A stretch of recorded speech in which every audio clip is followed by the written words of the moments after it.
मेरे आपके हम सबके जीवन में एक दुविधा आती है, या ये कहे कि सदा रहती, कि सत्य क्या है, असत्य क्या है। अधिकतर मनुष्य सोचते हैं कि जिसे हमने अपने कानों से सुना, जिसे अपनी आंखों से देखा, जिसे अपनी इंद्रियों से जाना, वही सत्य है।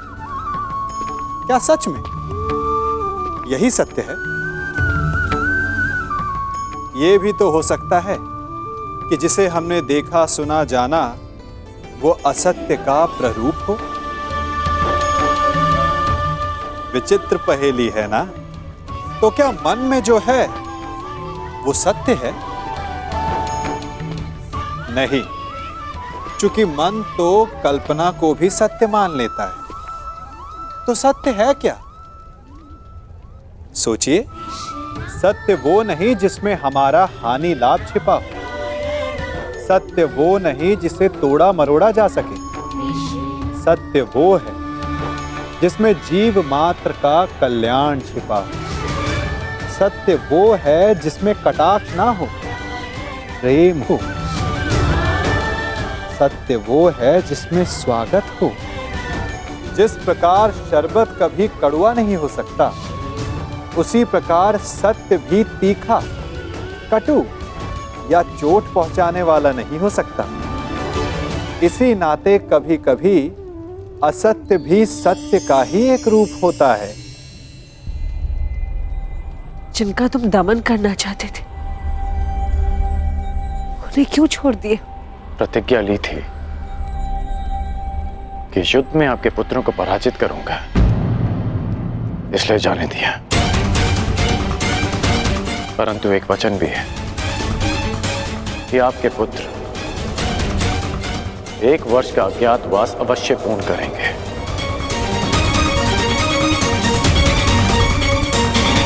आज्ञा दीजिए माताश्री।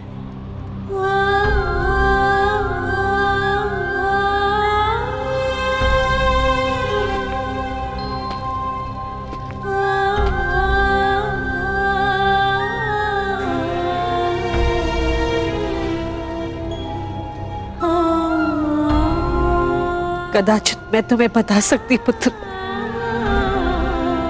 कि तुम सबसे ज्येष्ठ कौनते हो।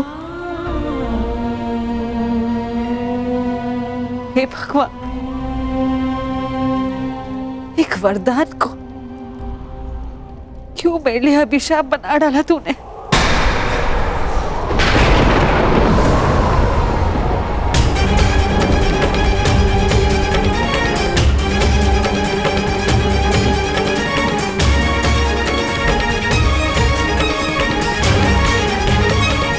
हे ईश्वर,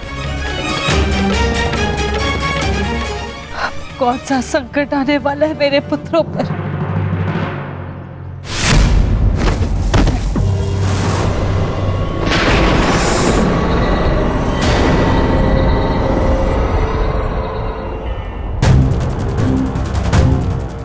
इतना विलंब हो गया है। अब तक तो नकुल को आ जाना चाहिए था। मैं देख कर आता हूँ ज्येष्ठ, कहीं कोई संकट तो नहीं। मैं भी साथ चलता हूँ। दुर्योधन के गुप्तचर हमारी खोज में है, कहीं उनकी ओर से कोई संकट ना आया। यदि शत्रुदल से कोई हुआ तो ज्येष्ठ, उन्हें तो मैं स्वर्ग लोक भेज कर ही आऊंगा।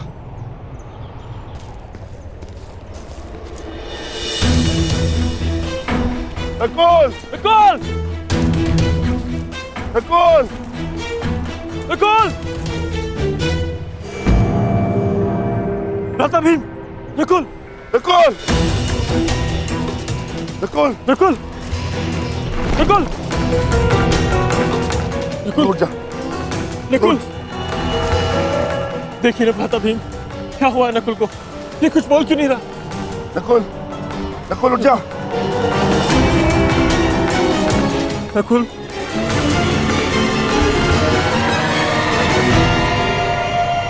कौन छिपाए यहां? किसने मेरे अनुज नकुल पर प्रहार करने का साहस किया है? मैं भी मुझे ललकारता हूं। मैं कहता हूं सामने आ। आज तुम्हारा नाश तो निश्चित है। नकुल,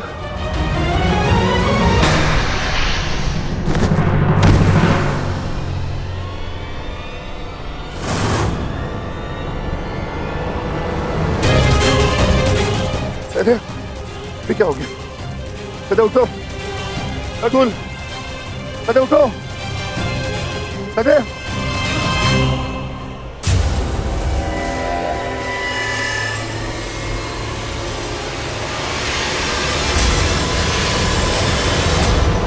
दादा भीम!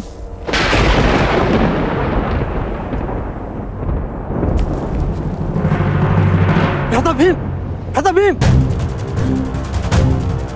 सहदेव! सहदेव! नकुल! नकुल!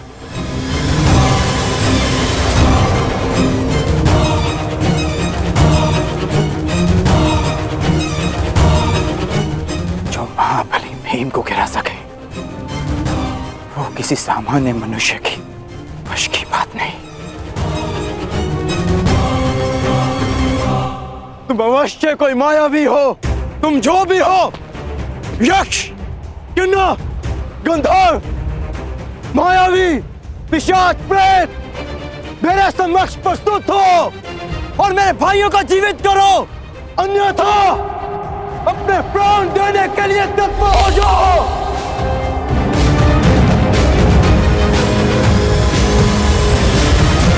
मैं धनुधारी अर्जुन तुम्हें ललकारता हूं।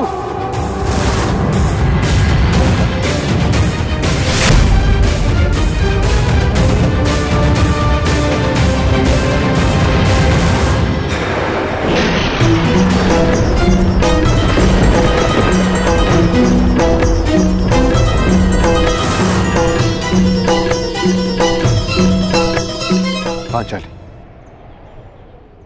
ये भाला तुम्हारी सुरक्षा के लिए। मैं अपने अनुजों को ढूंढने जा रहा हूं। मैं भी साथ चलूंगी आर्या। नहीं पांचाली, संकट पता नहीं कितना बड़ा होगा। ये भाला अपने पास रखो। और हाँ, यदि मैं ना लौटा तो तुम सुरक्षित पांचाल लौट जाना। परंतु पांचाली, ये मेरी आज्ञा है।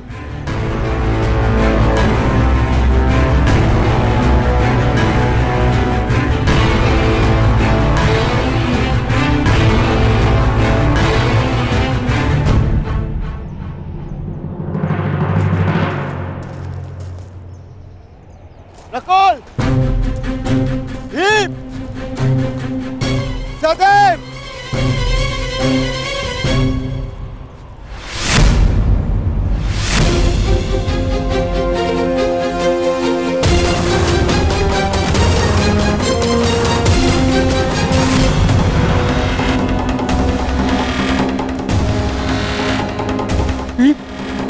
भीम, उठो भीम। सहदेव, सहदेव, नकुल, आंखें खोलो। अर्जुन, अर्जुन अपनी आंखें खोलो। अर्जुन, उठो मेरे अनुजो, उठो, उठो अनुजो, उठो।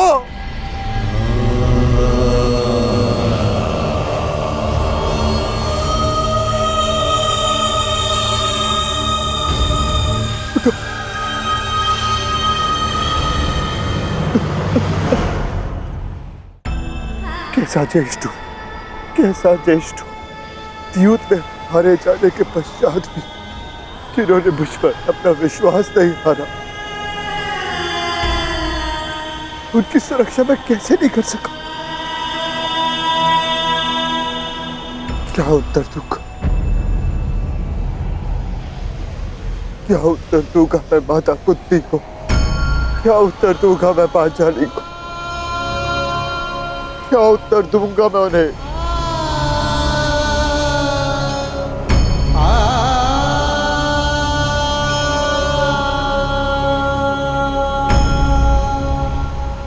मैं नहीं चाहता कि आप कहो, परंतु मैं ये चाहता कि मेरे अनुजों की हत्या में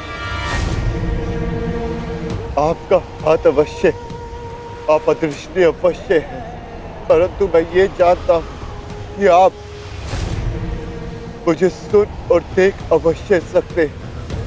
तो आप ये भी सुन लीजिए, ना तो ये युधिष्ठिर अपने अनुजों को अपने साथ लेकर जाएगा या इसी सरोवर के तट पर अपने प्राण दे देगा। कृपा करके बताएं कि आप कौन है? मैंने तुम्हारे भाइयों की हत्या की है और तुम्हारे भाइयों का वध हुआ क्योंकि वो इसी के पात्र थे। उन्होंने मेरी आज्ञा की अवहेलना की थी। मेरे प्रश्नों का उत्तर दिए बिना मेरे सरोवर का जल लिया और युद्ध करने को प्रस्तुत हुए। अब तुम्हारी बारी है युधिष्ठिर, मेरे प्रश्नों का उत्तर दोगे या युद्ध का आह्वान? बिना शत्रु को जाने, बिना उसका मंतव्य पहचाने युद्ध करना धर्म नहीं। इसीलिए समक्ष प्रस्तुत होकर आप मुझे बताएं कि आप कौन हैं?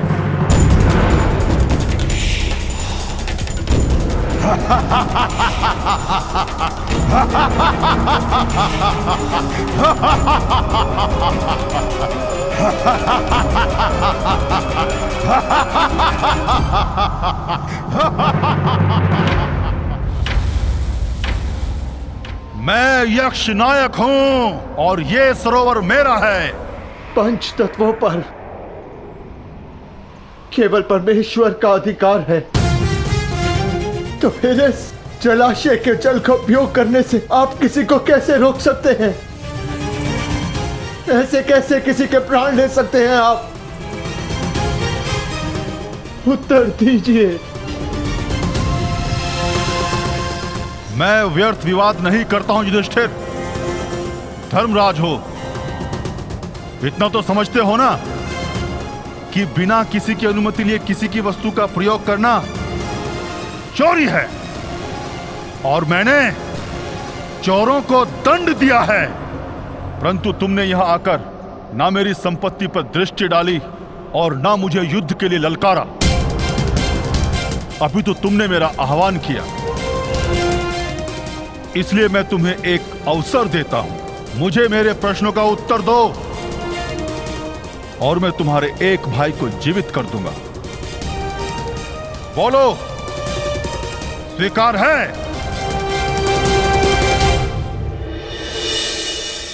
हे प्रभु, मैं नहीं जानती है कैसी लीला है,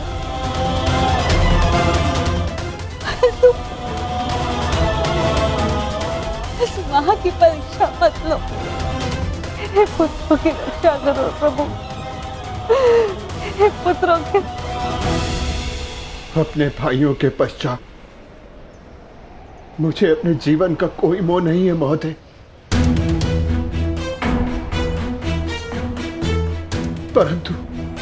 परंतु मेरा एक भाई जीवित हुआ तो मुझे संतोष होगा।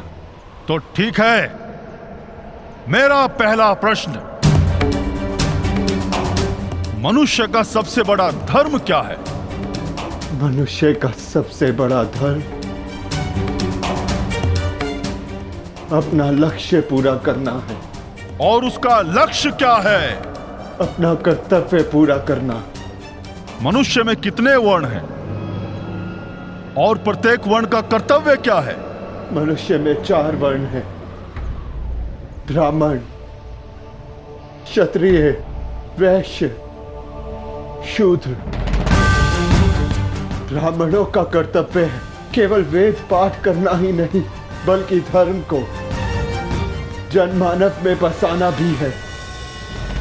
क्षत्रिय का कर्तव्य पराक्रम से धर्म की रक्षा करना है। वैश्य का कर्तव्य आर्थिक उन्नति करना है और शूद्र का कर्तव्य सेवा करना। परंतु इन चारों कर्तव्यों से बड़ा भी एक कर्तव्य है, वो है प्रत्येक मनुष्य का हित करना। क्षत्रिय हो, वैश्य हो या शूद्र हो, यदि वो जनहित नहीं कर सकता तो वो मनुष्य नहीं है। उत्तम युधिष्ठिर,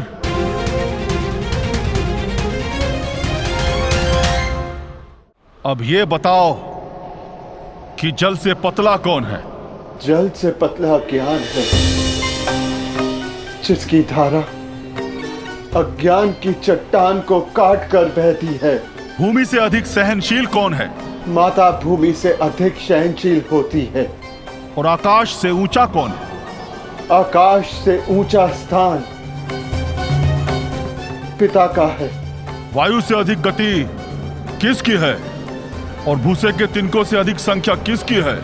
मन की गति वायु से अधिक तीव्र है और चिंता की संख्या भूसे के तिनकों से अधिक है। विदेश में मनुष्य का संबंधी कौन है? रोगी का संबंधी कौन है? और मृत्यु शैया पर लेटे मनुष्य का संबंधी कौन है? विदेश में मनुष्य का सबसे बड़ा संबंधी उसकी विद्या है, जो एक मित्र की भांति उसे हर संकट से बचाती है। रोगी का संबंधी उसका चिकित्सक है,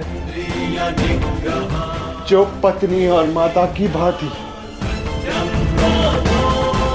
उसकी सेवा करता है।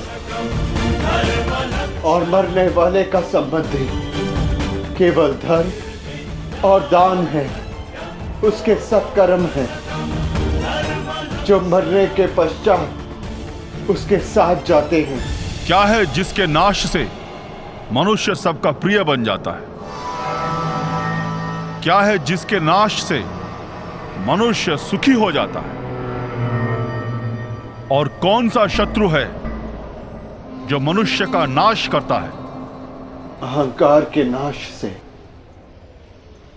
मनुष्य सबका प्रिय हो जाता है। कामनाओं के नाश से वो सुखी हो जाता है। और वो शत्रु जो मनुष्य का नाश करते वो क्रोध है। अंतिम प्रश्न युधिष्ठिर, बताओ संसार का सबसे बड़ा आश्चर्य क्या है? मनुष्य प्रतिदिन सहस्त्रों को जन्म लेते हुए देखता है, सैकड़ों को मरते हुए देखता है, जो जानता है कि उसे भी एक दिन मर जाना है, फिर भी सदा जीने की चाह रखता है। ये संसार का सबसे बड़ा आश्चर्य है। तुमने मुझे संतुष्ट किया युधिष्ठिर, मैं प्रसन्न हुआ। बताओ तुम्हारे किस भाई को जीवित करूं? भीम को या अर्जुन को? ये दोनों महाबली हैं, तुम्हारी रक्षा कर सकते हैं। मनुष्य की रक्षा ना भीम से हो सकती है, ना अर्जुन से। मनुष्य की रक्षा यदि हो सकती है तो केवल उसके धर्म से। और मेरा धर्म कहता है कि जो मेरे लिए सबसे पहले दांव पर लगा, जिसने मेरी प्यास बुझाने के लिए सबसे पहले अपने प्राण दिए, मेरा वो अनुज नकुल जीवित हो जाए। हमारी दो माएं हैं,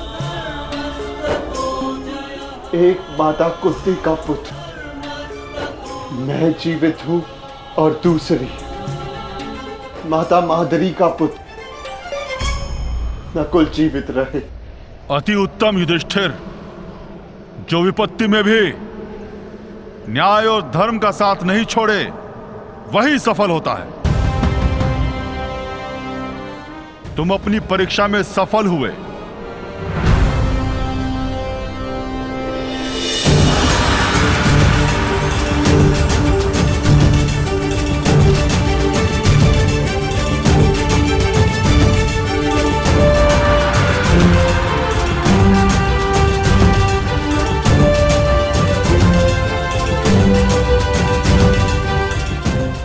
मैं पूरा संसार जीत के, मेरे पांचों भाई मेरे साथ हैं, मुझे किसी की कामना नहीं।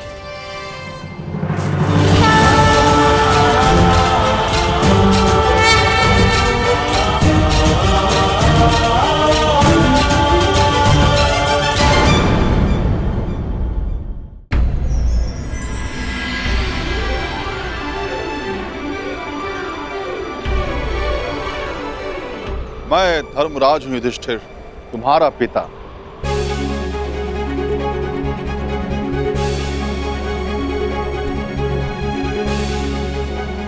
मैं तुम्हारी परीक्षा ले रहा था।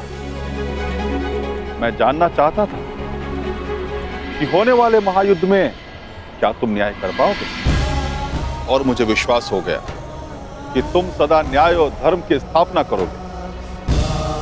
विजय भाव पुत्र, विजय भाव।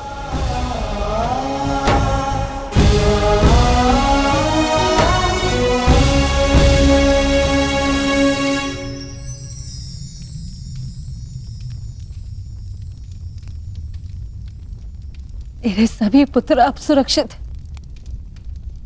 धन्यवाद देव।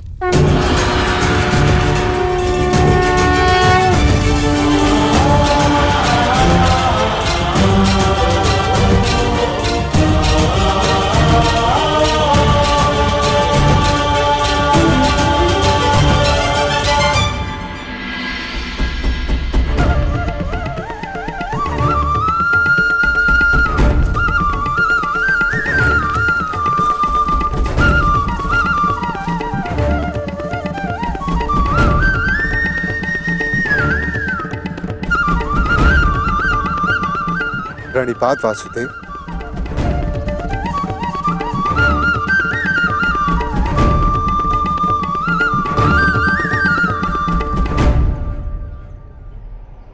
आप यहां वासुदेव? हाँ धर्मराज, तुम एक परीक्षा में भले ही सफल हो गए, परंतु मैं यहां अगली परीक्षा के लिए तुम्हें सावधान करने आया हूं। कैसी परीक्षा माधव? अज्ञातवास की परीक्षा अर्जुन, जो सरल नहीं होगी। क्या उसके विषय में कुछ सोचा है? जैसे वनवास कट गया वैसे ही अज्ञातवास भी कट जाएगा माधव। नहीं युधिष्ठिर, मनुष्य को अपनी कठिनाइयों से निकलने के विषय में पहले सोच लेना चाहिए, क्योंकि कठिनाइयों का लाभ उठाने के विषय में उसके शत्रु पहले सोच लेते हैं। असंभव! कैसे हो सकता है ये? पांडव बचकर कैसे निकल गए?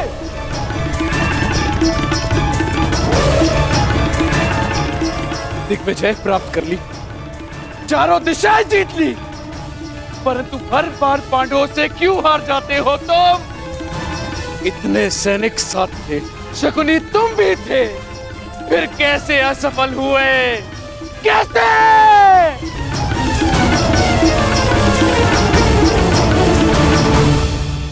रुष्ट ना होइए महाराज, हम असफल नहीं हुए, क्योंकि पांडवों का अज्ञातवास भंग हो चुका है।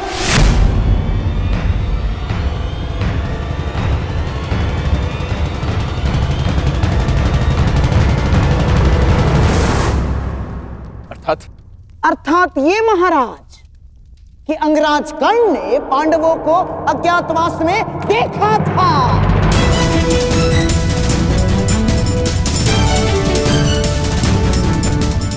इसीलिए नीति अनुसार पांडवों का अज्ञातवास भंग हो चुका है।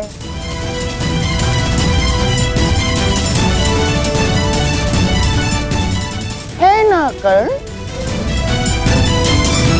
क्या ये सत्य है कर्ण? तुमने पांडवों को देखा था?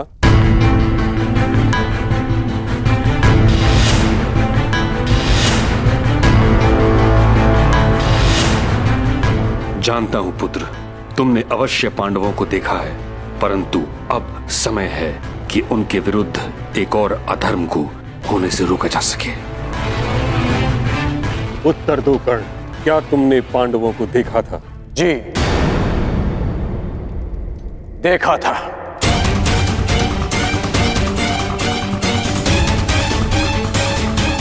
क्या तुम्हारी बात का सत्यापन करने के लिए कोई साक्ष्य है? नहीं। ऐसा क्यों? जब तक सैनिक वहां पहुंचे, पांडव वहां से जा चुके थे और मैंने गांधार राज और युवराज को बताया था कि पांडव मेरे समक्ष खड़े हैं, परंतु उन्होंने मेरी बात का विश्वास नहीं किया और दूसरी ओर चले गए। गांधार राज, अज्ञातवास के नियमों के अनुसार साक्ष्य को कुरुकुल के किसी सदस्य का समर्थन होना चाहिए। अंगराज के साक्ष्य होने पर किसका समर्थन है उन्हें?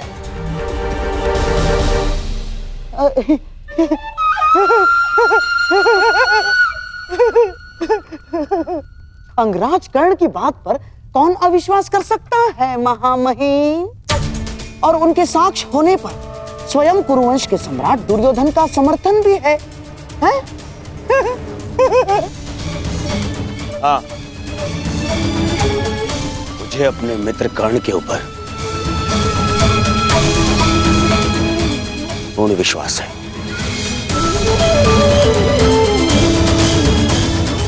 मैं समर्थन करता हूं कि कर्ण ने पांडवों को अज्ञातवास में देखा है। युवराज, यदि तुम्हें विश्वास था तो कर्ण की बात ना मानकर दूसरी ओर क्यों चले गए? और आप गांधार राज, यदि आपको कर्ण की बातों पर विश्वास था तो आप उसके पास क्यों नहीं गए? इसका अर्थ यह है कि आपको कर्ण पर विश्वास नहीं था, अर्थात अज्ञातवास भंग नहीं हुआ।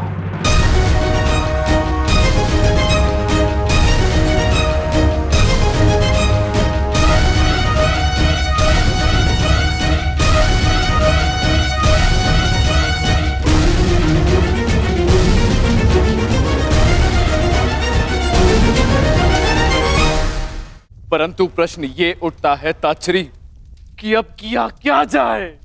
खोज। पांडवों की खोज के अतिरिक्त कोई मार्ग शेष नहीं, क्योंकि नियम अनुसार पांडवों का अज्ञातवास किसी विघ्न के बिना आरंभ हो चुका है।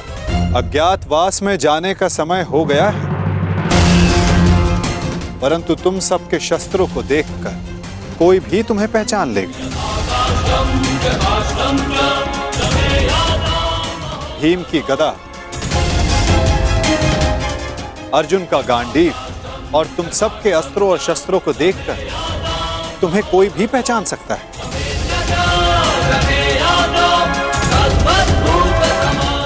इसीलिए जाने से पूर्व इन्हें छिपा देना आवश्यक है। परंतु कहां माधव? यदि किसी ने यह शस्त्र ढूंढ लिए तो? कोई भी स्थान सुरक्षित नहीं है। स्थान सुरक्षित नहीं होता अर्जुन, स्थान सुरक्षित किया जाता है। मैं समझा नहीं माधव। अपने अस्त्रों और शस्त्रों को नीचे रखो।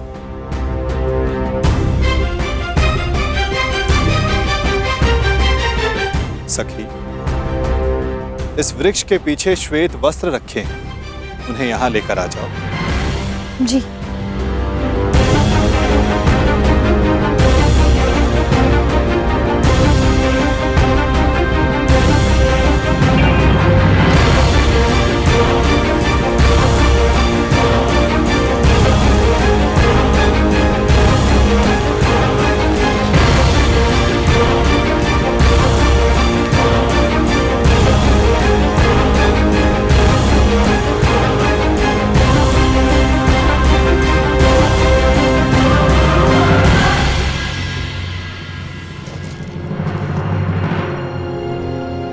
अब जो भी इसे देखेगा उसे यह प्रतीत होगा कि ये एक मृत शरीर है।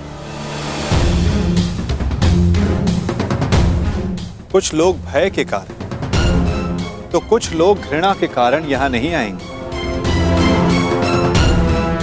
इस शमी के वृक्ष पर 1 वर्ष तक ये अस्त्र और शस्त्र सुरक्षित रहेंगे।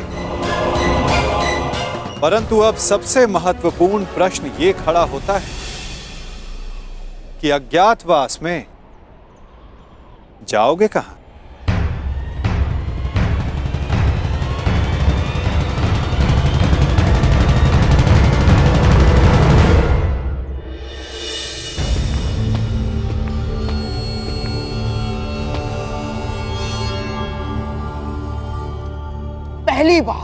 पहली बार किसी ने भरी सभा में शकुनी को मूर्ख सिद्ध किया है कर्ण, और इसका मूल्य तुम्हें चुकाना होगा। मैंने वन में भी सत्य कहा था और राजसभा में भी। मैं तुम्हें बस मामाश्री, बस। एक दूसरे के ऊपर आरोप लगाने बंद कीजिए। तो हो गया। अपने घायल दम पर आरोप का मलहम लगाना बंद कीजिए आप। और तुम कौन? अपने आप को मेरा सेवक कहते हो ना? तो ठीक है, अब तुम मेरा आदेश मानोगे। जाके ढूंढो उन पांडवों को। केवल 1 वर्ष है मेरे पास, केवल 1 वर्ष। आर्यव्रत के सभी राजा या तो मेरे अधीन हैं और या मेरे मित्र। तो अब जाओ और ढूंढो इन्हें, गुप्तचर भेजो, जो करना है करो। परंतु मुझे सूचित करो कि पांडव कहां छुपे हैं। बस। जिस आर्यव्रत पर विजय पाने के लिए 12 वर्ष लग गए दुर्योधन, 12 वर्ष, वहां 12 महीनों में पांडवों को कैसे ढूंढ पाओगे तुम?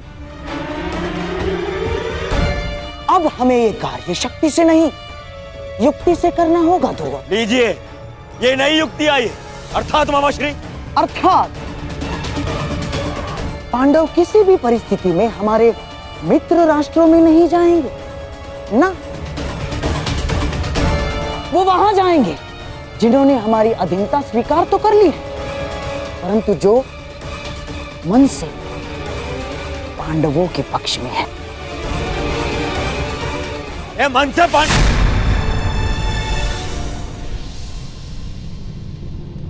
द्वारका। दुर्योधन को लगेगा कि तुम सब द्वारिका में छिपे हो, इसलिए वो अपने गुप्तचर द्वारिका और तुम्हारे मित्र राजाओं के यहां भेजेगा। और यदि वो कहीं असावधान होगा तो केवल उस स्थान पर जहां स्वयं उसके मित्र हैं। क्योंकि मनुष्य अपनी खोई हुई वस्तु कभी अपने ही आंचल में नहीं ढूंढता। मैं समझा नहीं, आपका संकेत क्या है वासुदेव? तुम विराट नगर जाओ युधिष्ठिर। विराट नगर के राजा केवल नाम के राजा हैं और वहां पर शासन रानी सुदेशना के भाई कीचक का चलता है। और कीचक दुर्योधन का सबसे परम मित्र है, इसलिए दुर्योधन कभी सोच ही नहीं पाएगा कि तुम सब वहां छिपे। सूर्य भले ही मेघों में छिपा हो, परंतु उसका तेज बाहर आ ही जाता है। ठीक उसी प्रकार मनुष्य भी प्रकृति से भिन्न व्यवहार नहीं कर सकता दुर्योधन, ना?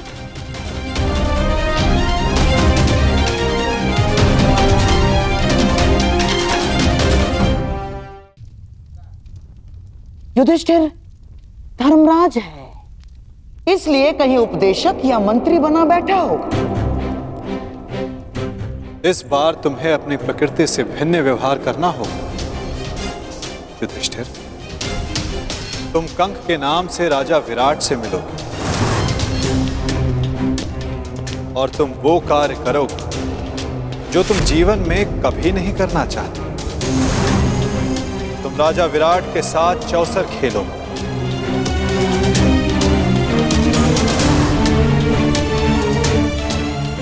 प्रणिपात प्रणिपात महाराज। वृकोदर भीम के पेट की अग्नि बुझती नहीं,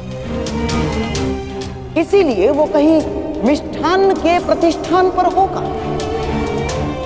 उसकी भूख स्वयं उसका पता बता दे।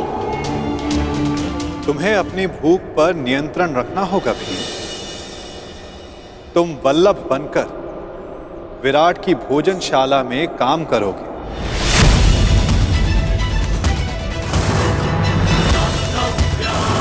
और अपनी भूख पर कड़ा नियंत्रण रखोगे।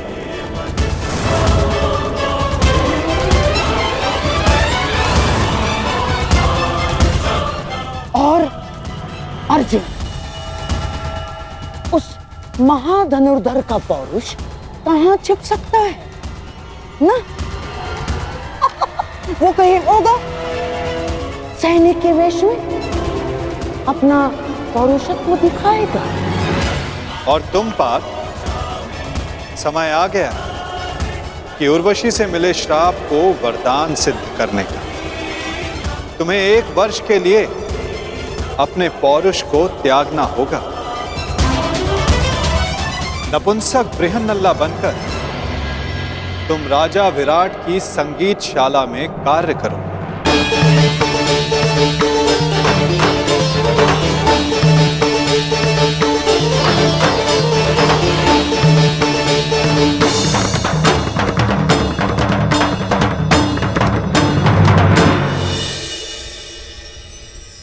अति उत्तम बृहन्नला, क्या तुम हमारी पुत्री उत्तरा को संगीत और नृत्य की शिक्षा दोगी?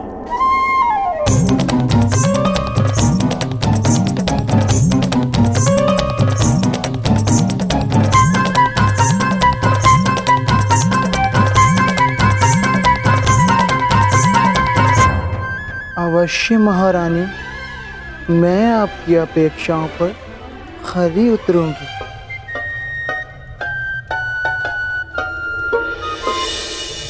नकुल सहदेव बेचारे कोमल सुंदर, उनसे परिश्रम नहीं होगा ना? इसीलिए किसी राज्य में सभासद बनकर बैठे होंगे। नकुल, सहदेव, तुम ग्रंथिक बनकर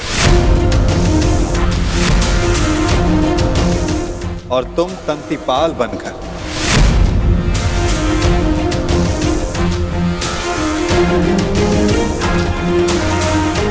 विराट नगर की गौशाला और अश्वशाला में कार्य करो।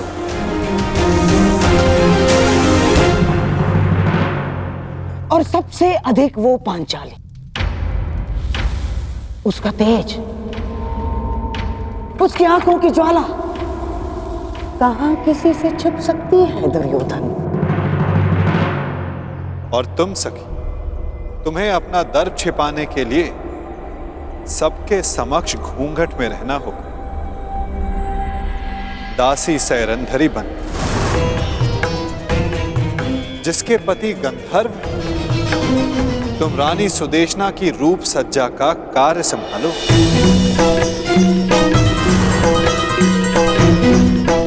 सैरंधरी, ये तो अति उत्तम है कि तुम सदा घूंघट में ही रहोगी, क्योंकि हम नहीं चाहते कि तुम्हारा रूप देखकर विराट राज्य तुम्हारे वश में हो।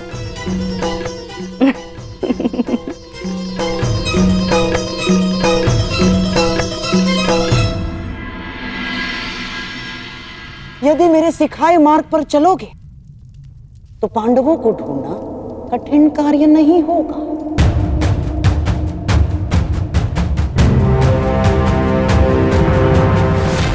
भूल कर रहे हो गांधार राज, पांडव पकड़ में नहीं आएंगे, क्योंकि वो वासुदेव के दिखाए मार्ग पर चल रहे हैं।